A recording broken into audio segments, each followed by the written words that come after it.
So you can allow him to talk. Yeah.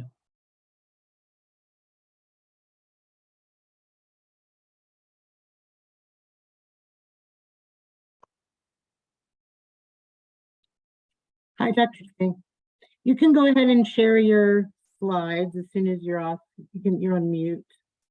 I'm going to make you a co-host.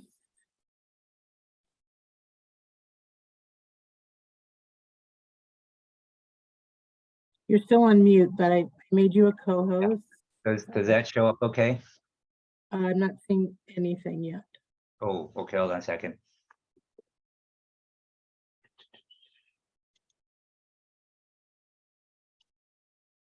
I have to swap my screens here. There we go. Look right. Hold on a second, let me do this. Okay, so let's just leave it on this, and we will start in a minute. I'll go ahead and introduce you in So, just in a are you minute. getting the presentation, or are you seeing the Yes, speaker? I'm seeing the presentation. Okay, not the speaker version. No, Okay, I'm seeing it perfectly. then I gotta switch it around. Hold on a second. Move my camera.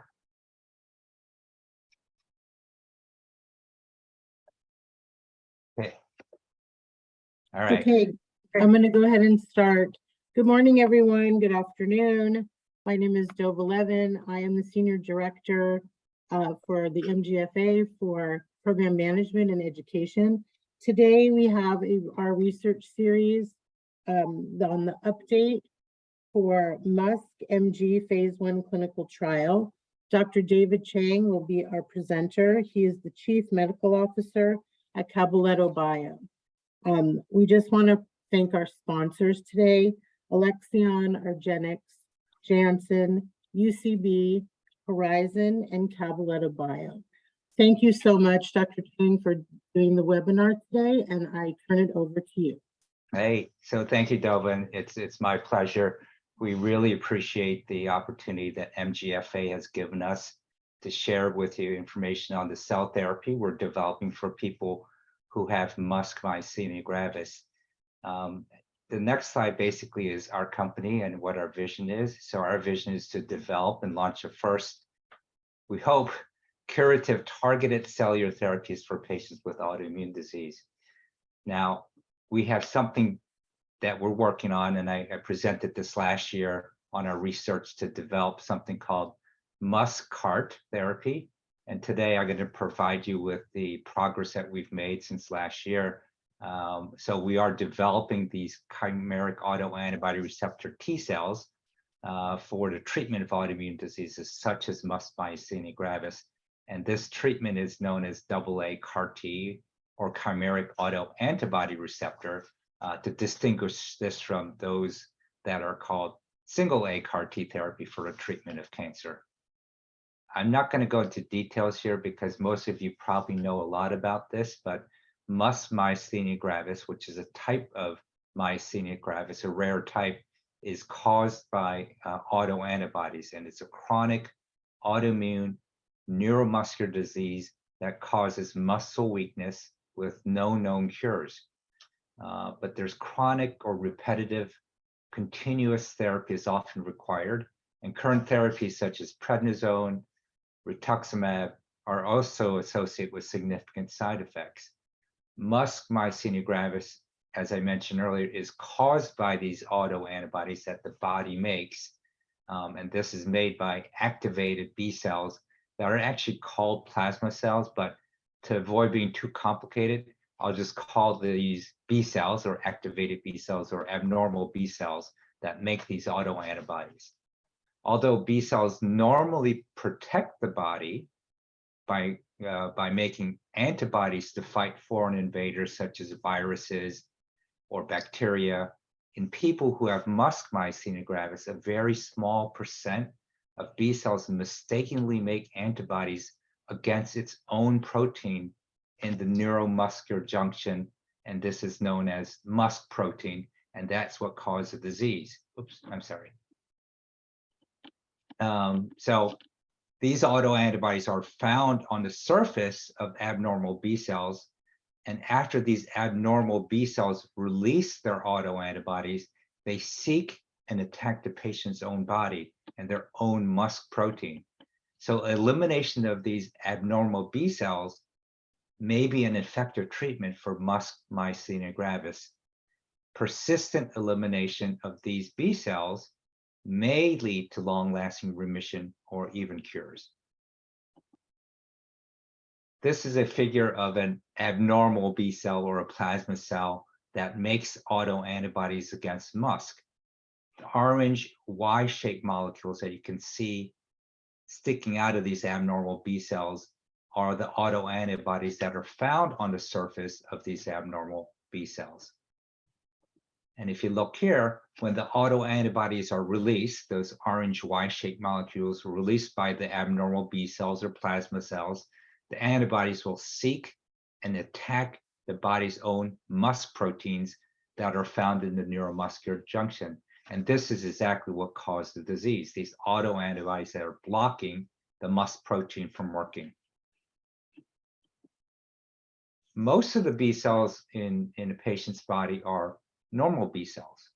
So these are the normal B cells we talked about that fight infections such as bacterial or viral infections. So therefore, eliminating only the abnormal B cells requires that the therapy is very targeted and specific so that the rest of the normal healthy B cells are left alone. So again here, by sparing the normal B cells, targeted therapies will allow the body to preserve its immune system, to fight those infections, and respond to vaccines such as the COVID-19 vaccine. The therapy we're developing at Cabaletta Bio is called MusCAARTes cell therapy, which is an experimental cell therapy that may target only the abnormal B cells in people who have MuSK Myasthenia Gravis. MusCAARTes cells are made from the patient's own T cells. T cells are another type of immune white blood cells that are involved in directly killing infected cells or foreign cells. To make these MusCAARTes T cells, a decoy MuSK protein, as you can see here in green, is placed on the surface of the patient's own T cells. This engineered molecule is called MuSK chimeric autoantibody receptor, or MusCAAR, and that's placed within a T cell and become a MusCAARTes cell. When these modified T cells, called now MusCAARTes cells, are infused back into the patient's own body, into the patients who have MuSK Myasthenia Gravis, they are designed to eliminate the abnormal B cells that make MuSK autoantibodies, but spare the normal B cells that are not making the autoantibodies. So MusCAARTes cells may persist for many years and attack any disease-causing B cells that may recur or return. So it is a therapy that can be effective for a long-term period. This is a diagram of how MusCAARTes cells are made. It is similar to how CAR-T cells are made for cancer therapy. As mentioned earlier, the T cells are taken from the patient's own blood through a process called leukapheresis. After these cells are changed in the laboratory and increased in number to become MusCAARTes cells, they are reinfused back to the patient number 4. So we call this vein to vein, from leukapheresis to genetic engineering to multiplication, and then the product is made and through the vein reinfused back into the patient. A clinical trial for MusCAARTes in people with MuSK Myasthenia Gravis is expected to start this year. So we have a few more months left this year, but we're anticipating that we will be able to get this study off the ground. We're working on identifying clinical sites and opening them up so they can enroll patients with MuSK Myasthenia Gravis into the study. I'm going to switch gears here for a little bit because I know one of the things that we hear a lot about is questions about what is a clinical trial, who can participate, what are the questions I need to ask what do I need to know about clinical trials? And these are maybe some things that may help answer some of those questions. So a clinical trial is a study in humans to collect data about the safety and efficacy of an experimental drug, not a drug that's been approved. Before an experimental drug can be studied in humans, there are many steps required, including years of laboratory or preclinical research that has to be conducted to make sure that administering this experimental drug will be reasonably safe for humans or patients or people who have a disease or a condition. Human clinical trials typically range from what they call phase 1 to phase 4. Phase 1 are usually small studies to assess the safety of an experimental therapy or drug. Sometimes additional data are collected to see if the experimental drug works in patients with the disease, but primarily it is a safety portion of the phase study. So phase 1 are safety studies. Phase 2 studies, on the other hand, are larger and test both the safety and the efficacy of an experimental drug. Often they are randomized, blinded, and may have a control group, which are defined on this slide. So randomized, which you can see here, where one group of patients receive the experimental drug, while the second, which may be a control group, receives a standard treatment or placebo and inactive product as an example. And when we say blinded, this means that neither the patient nor the researchers know who has received an experimental drug. And this may provide information about the relative safety and efficacy of the experimental drug by keeping it blinded so there's not this maybe placebo effect. So this is phase 3 and phase 4, which are defined in this slide and described in this slide. In rare diseases or diseases with high unmet medical needs, such as MuSK Myasthenia Gravis, the clinical phases may be speeded up. For example, phase 2 and phase 3 studies may be combined into one study. Sometimes phase 1 and phase 2 are combined. But what I've shown here are the typical progression from a phase 1 to phase 2 to phase 3 and phase 4. And as you can see, phase 3 is what they sometimes call the pivotal studies, which are usually larger safety and efficacy studies to confirm that they are safe and efficacious. They are usually randomized and blinded, may include several hundred to several thousands of patients, which is something we can't do in MuSK Myasthenia Gravis because there's so few people who have those diseases. But this will provide, if we did something like this, a large phase 3 study, this is type of information that the FDA would need to provide approval for the drug to be marketed. Phase 4 studies are conducted after a drug has been approved, and they serve a variety of purposes, which I've listed here in the objectives. So who can actually participate in a clinical trial? In order to participate, volunteers, and these are volunteers, need to meet the inclusion criteria and the exclusion criteria defined in the study. So those are things that you need to have, inclusion criteria, to get into the study, and there are requirements that disallow participation in the study called exclusion criteria. So some of these could include age or gender, the type of disease, the stage of disease, severity of disease, prior medication, prior treatment, or other medications. So these are some of the questions that people can ask before choosing to participate in a clinical trial. I mean, you probably want to know, how long does it last? Where is the trial being conducted? Is it somewhere near my home? Is it geographically accessible? What treatments are available now that I can take instead of this experimental therapy?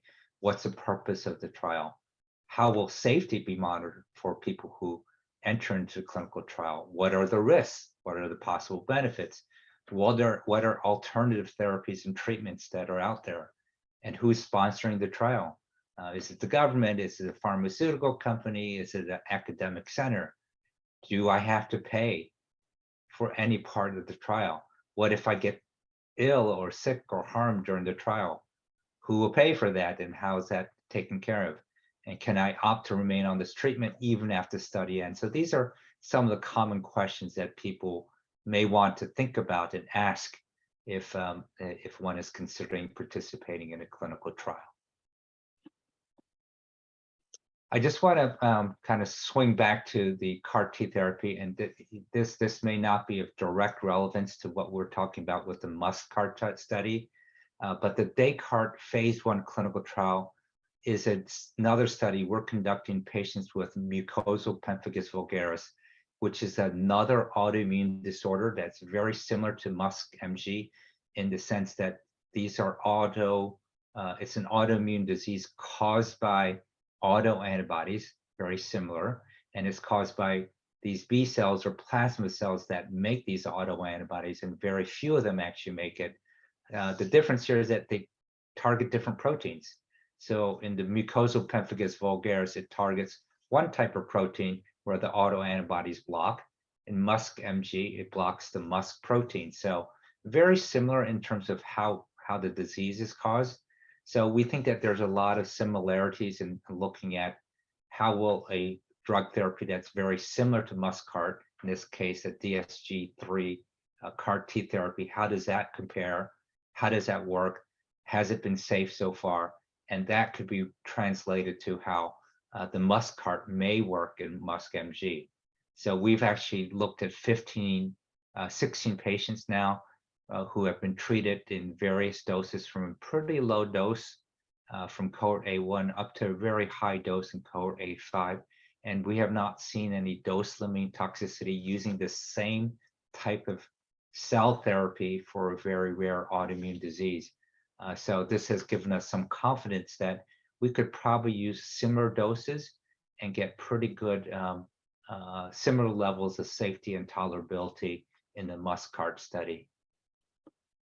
So this is what our planned MusCAART phase 1 clinical trial is going to look like, that we hope to start before the end of the year. Basically, the MuSK-MG study is expected to be unblinded, meaning that there's no blinding. It's an open label study, so everybody will be getting the therapy. And there's no placebo and no control group. So phase 1, meaning that is a fairly small, primarily safety study, and we'll be collecting some efficacy data. And we talked about the inclusion and exclusion criteria that are important for finding the right type of people to be in the study. So to be eligible for the study, we are looking for adults who have a confirmed diagnosis of MuSK-MG, have some active disease, a positive test for the anti-MuSK antibody, and a negative test for the anti-acetylcholine receptor antibody.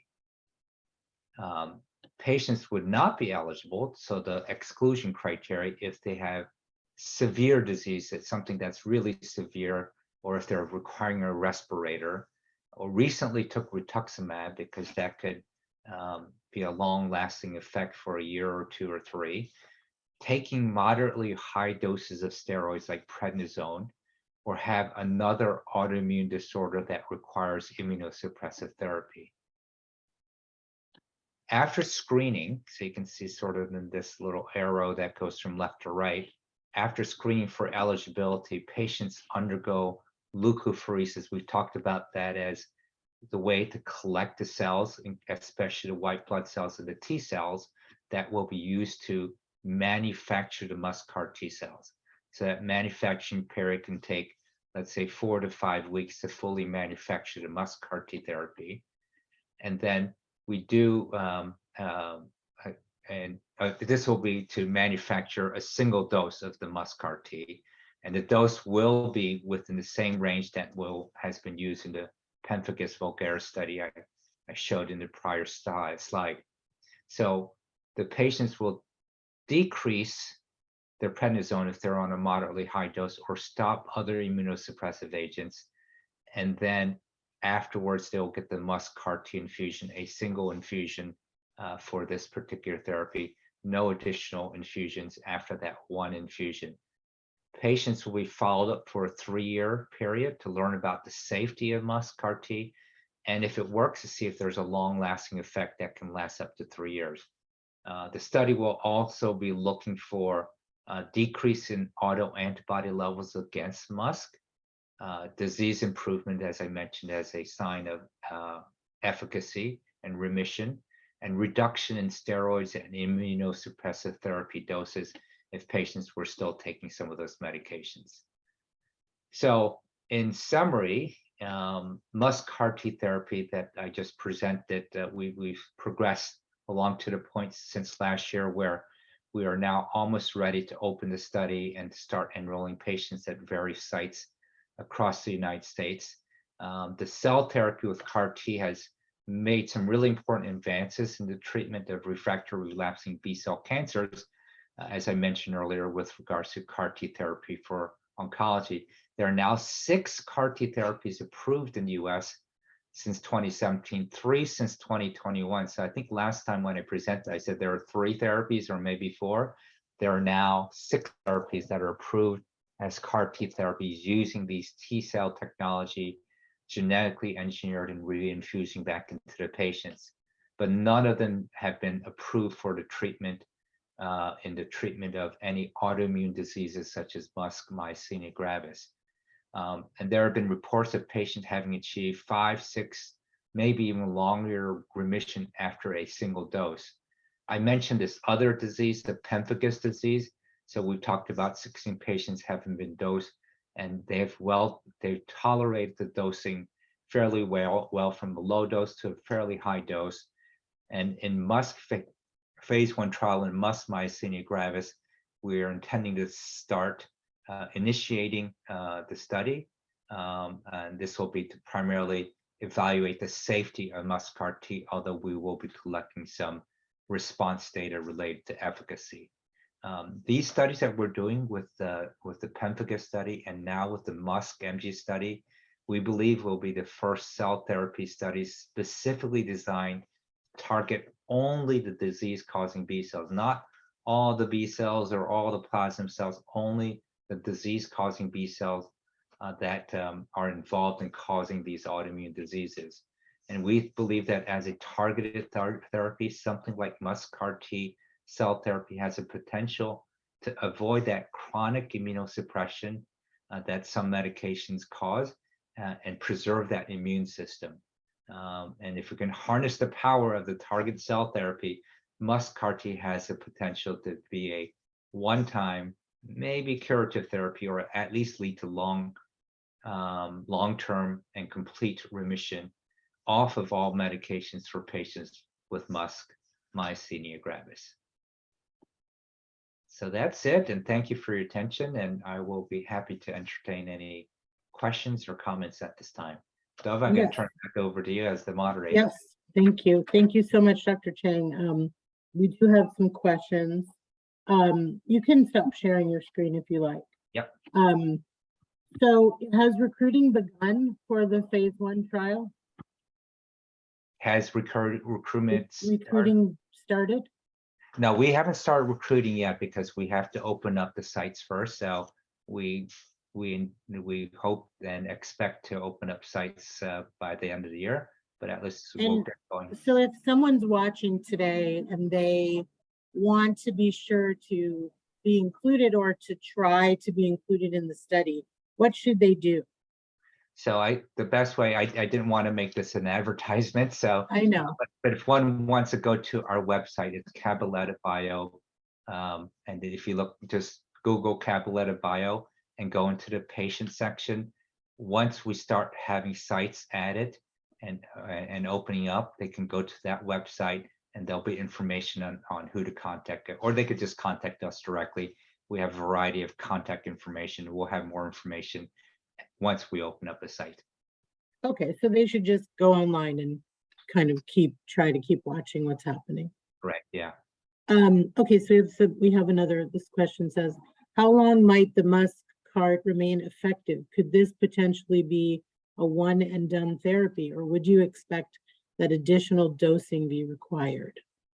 Yeah, our belief is that if it works like how it works in oncology, so the patients in oncology had leukemia and lymphoma, and these patients, almost all of them got a single therapy, one dose, and those are patients that we're seeing some patients, maybe over half the patients still after a single dose, going out to 5, 6, 7 years now, with basically still in remission and having continued response. So it's possible. Will that turn out to be the case? We won't know until we do the studies, but that is certainly the hope, that if we can replicate what's been seen in oncology, we could have that long-lasting effect with a one-time therapy. So what the questioner asked is a really nice way to say it. I didn't say it, but one and done therapy would be certainly the aspiration for the Goal, study. yes, yes.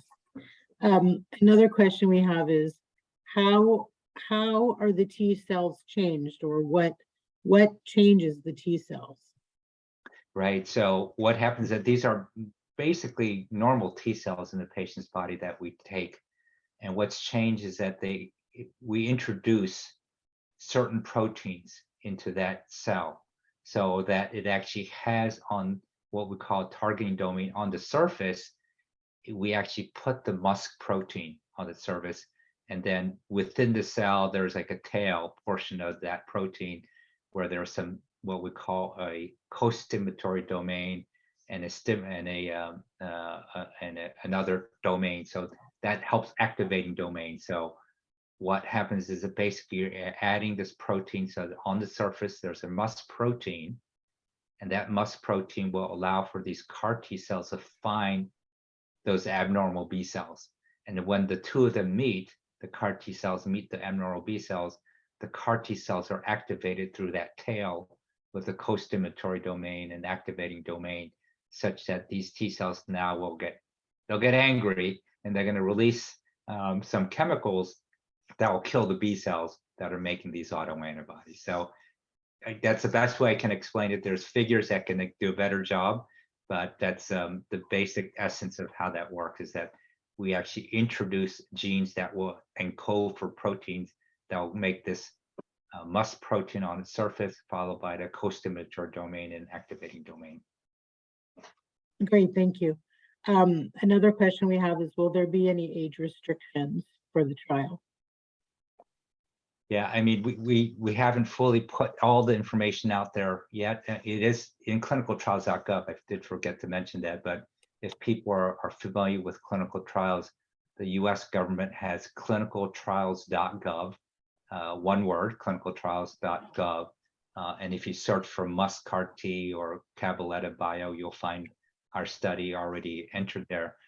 And there we have some basic inclusion and exclusion criteria that we talked about in the presentation. Our age restriction, adults. So we don't have a limit. So if one is older than 80, we don't specifically exclude, but we would anticipate that people should be reasonably functional to be in the study, not somebody who is extremely ill, right? So no age restriction, but we are not taking children into the study.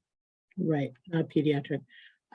This next question says, I had a round of something that's similar to rituximab in June of 2021.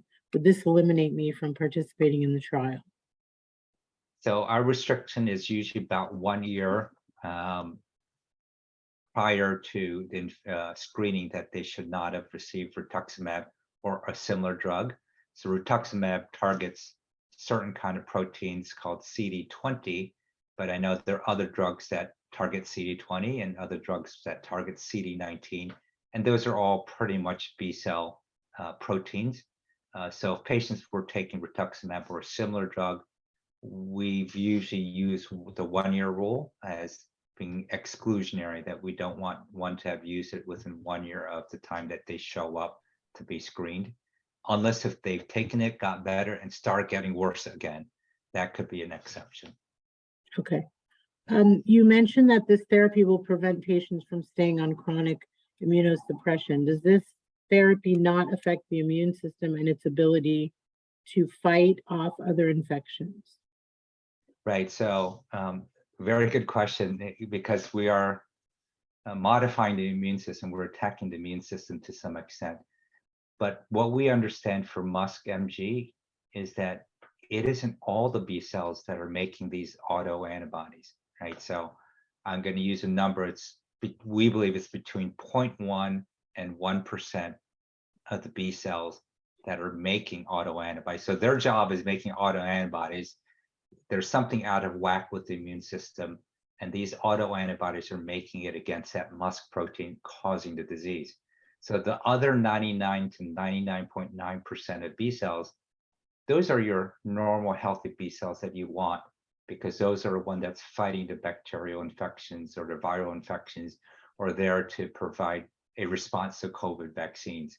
So if it works in the way we think it should, and is very targeted, it should only get rid of and eliminate those 0.1 to 1% of the B cells that are abnormal, and the other 99 to 99.9% of the normal B cells that you need are left alone, and so the immune system is largely preserved. Sounds amazing. Can you continue selfsept and IVIG during the trial? So selfsept is a immunosuppressive medication, and because it can actually be harmful or impair the CAR T cells from working, we do stop that before a patient gets the infusion. They can take it up to pretty close to the time of the infusion, but then it would have to be stopped with the assumption that the CAR T therapy should work within a few weeks. But if it doesn't work, then obviously patients will not respond and they can go back to whatever they need to previously. So that selfsept mycophenolate is stopped before patients gets infused, and we ask not to take patients to take that unless if they're well beyond infusion and nothing's working, then all bets are off at that point. For something, I think the question is about IVIG. For us, IVIG or plasmapheresis, plasma exchange, we don't have very much exclusionary exclusions for those, because we know that people take that as a way of control their disease temporarily. It'd be ideal if patients didn't take it during the first 2 or 3 months after infusion of this therapy, because that would confuse the response. So we wouldn't know whether they're getting better because they got the IVIG, or was it because they got the MusCAARTes. But we understand that some patients may get a flare or worsening of disease, that they need something. So actually the ones that we prefer are some steroids, plasma exchange or plasmapheresis or IVIG, because they work fairly quickly and they don't work for a long time, right? So if they work for a few weeks, eventually they're going to wear off. And so we know that if our drug MusCAARTes works, it's going to keep working beyond the time that the IVIG or plasma exchange works. So whereas if one went back on mycophenolate and starts controlling the disease again, that's going to continue to work for months and months. So we don't have much restrictions on those two, plasmapheresis or IVIG, but we know that they can be used for acute flares. Sure. Are the new proteins artificial or animal-based? Oh, the MuSK protein is actually identical to the human MuSK protein. Everybody has the same MuSK protein. There's no differences between one human versus another human. So the MuSK protein is basically an exact replica of the MuSK protein that a person has in their own body. Okay, and we have one more question. When might we see the initial data from phase 1 study? Will you share interim data? Yeah, so this so it's a hard question. We have to start study first, get the sites open. So we don't have a specific timing, but what we just put out in a press release today is that we will by I think we said by 2020, and we're talking about more than a year from now, we hope to have results of the first few patients who were in the study, at least have some follow-up data. So that all depends on how well we get people into the study. So if nobody goes in the study, well, we will not have any data. But if we get a few patients joining and they get treated, they, do response, we'll start showing the results. What we try to do is that we don't need to do interim data, for example, because it's an open label study. There's no blinding. Everybody knows that they're getting the therapy. They know exactly what they're getting. So we'll have the results almost real time or within a month or two, depending on whether there's additional analysis that has to be done to look at the cell, doing some laboratory tests, et cetera. So we'll know fairly quickly from the time a patient is dosed to the follow-up time how that patient is doing. And the patient will know, the investigator will know, and we'll know pretty quickly. And what we typically try to do as groups of patients finish the same dosing level, we try to, present that at a scientific meeting or a press release if that's more appropriate. But we like to go to scientific meetings and present and say, look, we've treated these 4 patients in these groups, and this is what we've seen after 1 month or 3 months, et cetera. So we try to provide a running level of how things are going with regards to enrollment and how patients who have been treated are doing after the therapy. Yeah, so it'll be ongoing. Once we get patients enrolled, we hope to start sharing data as appropriate. Well, thank you very much. Sounds very exciting, like could be a breakthrough. So thank you again for presenting. Everyone, we will be posting this on our website so that you can watch it again or have other people watch it who weren't able to be here today. So thank you very much, Dr. Chang. And everyone have a good day. Yeah, thank you, Thank everybody. you. Bye-bye. Bye.